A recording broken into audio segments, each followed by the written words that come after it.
तो देखते हैं संख्या पद्धति। पहला लेक्चर जो होगा हमारा संख्या पद्धति से रिलेटेड हो गया। संख्या पद्धति,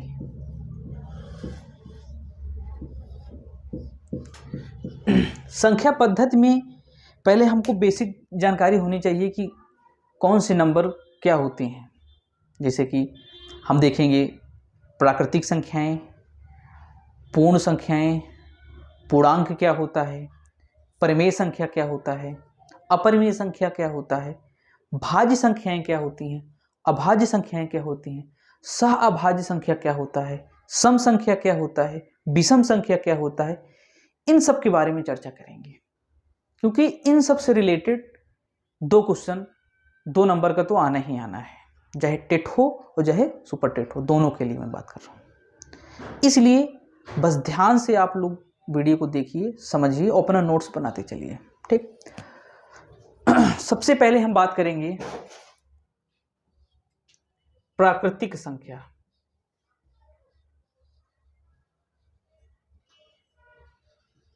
प्राकृतिक संख्या, प्राकृतिक संख्या को हम इंग्लिश में बोलते हैं natural number. Natural number, natural number या प्राकृतिक संख्याएं वे संख्याएं होती हैं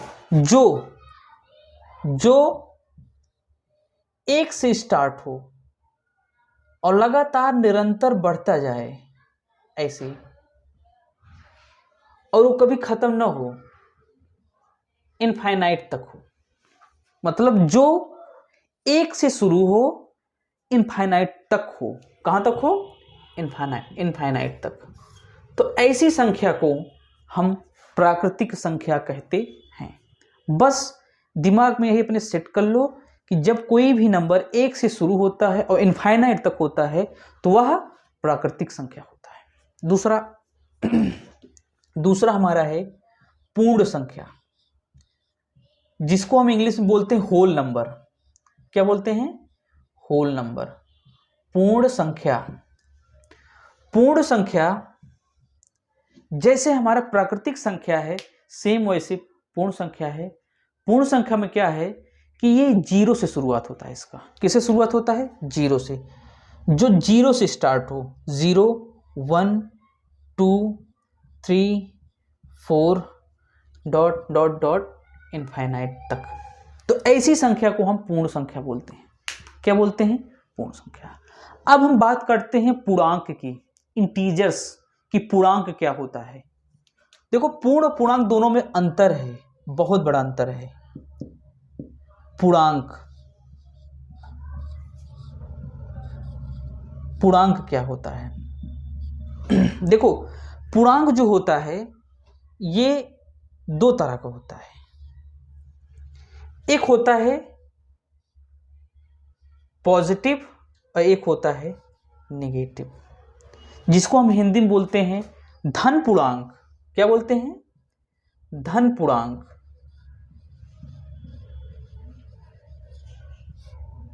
हिंदी में क्या बोलते हैं? धन पूर्णांक, और इंग्लिश में बोलते हैं ऋण पूर्णांक। ऋण पूर्णांक। Negative integers and positive integers. जो हमारा इंटीजर्स होता है, एक होता है नेगेटिव और एक होता है पॉजिटिव। अब निगेटिव इंटीजर्स क्या होता है? निगेटिव का मतलब हुआ, जैसे हम रीड करते हैं +1, +2, +3, इस तरह बढ़ता जाए। और निगेटिव का मतलब हुआ, जैसे हम बोलते हैं -6, -5, -4, -3, तो इसे हम बोलेंगे ऋण पूर्णांक। ठीक।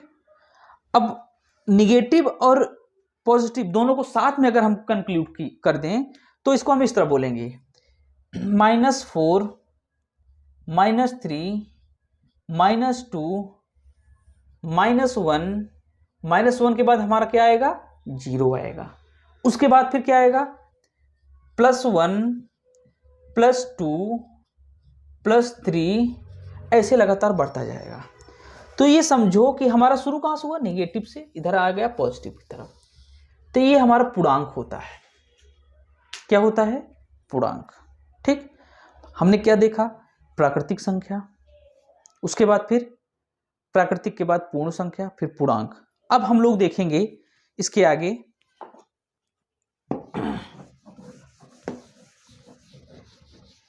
परिमेय संख्या। परिमेय संख्या क्या होता है? देखो, परिमेय संख्या जिसको हम इंग्लिश में बोलते हैं रेशनल नंबर, परिमेय संख्या। परिमेय संख्या की बात करें तो जो p बाई क्यू के फॉर्म में हो, ऐसी संख्या जो p बटे क्यू के रूप में व्यक्त की जाए उसे हम परिमेय संख्या कहते हैं। जो p बाई क्यू, p बटे क्यू के रूप में हो या जो के रूप में व्यक्त हो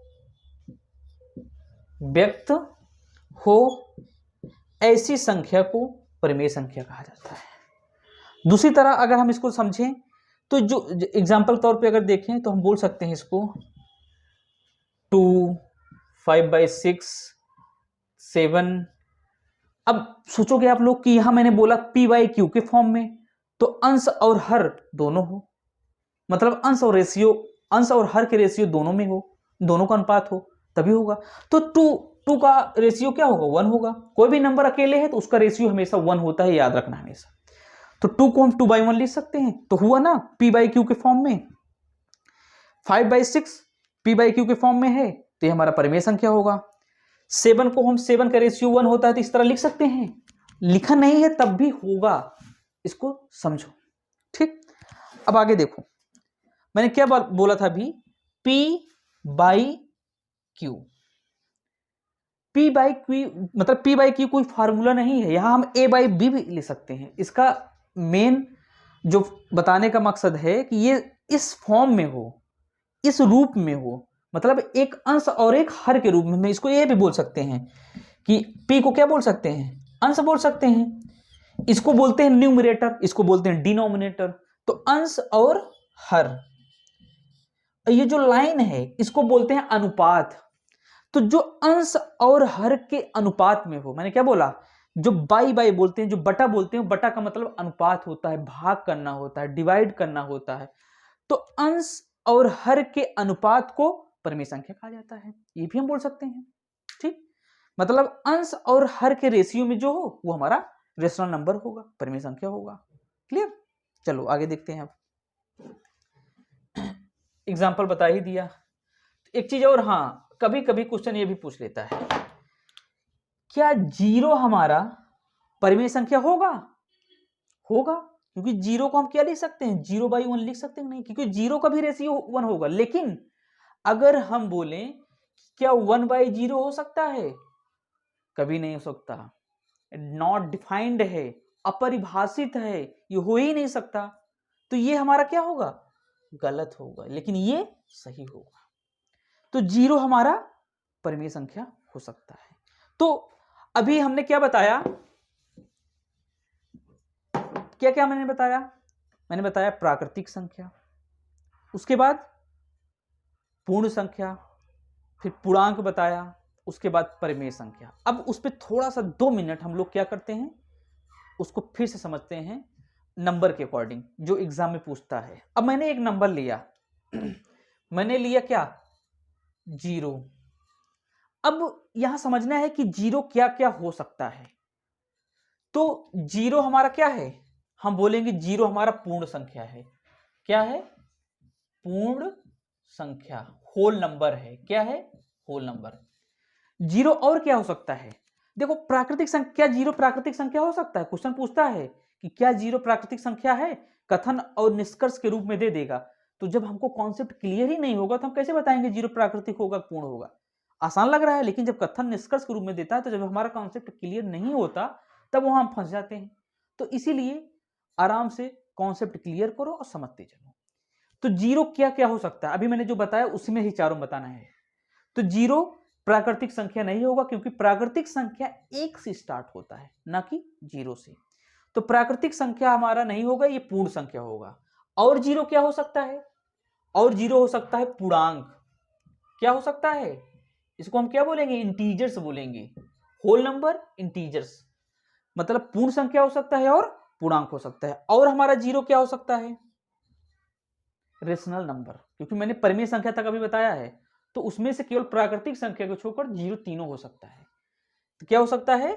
परिमेय संख्या, परिमेय संख्या। ठीक, तो जीरो क्या क्या हो सकता है? पूर्ण संख्या भी हो सकता है, होल नंबर भी हो सकता है, इंटीजर्स भी हो सकता है, पूर्णांक भी हो सकता है, और परिमेय संख्या मतलब रेशनल नंबर भी हो सकता है। रेशनल नंबर मैंने बताया था, जो p बाई क्यू के फॉर्म में लिखा जाए उसे हम परिमेय संख्या बोलते हैं। तो जीरो को हम 0/1 तो लिख ही सकते हैं, इसलिए ये हमारा परिमेय संख्या होगा। अगला लेक्चर जो होगा लेक्चर 2, हम अगली बार अगले लेक्चर में डिस्कस करेंगे कल इसी पे। ठीक है, नमस्कार।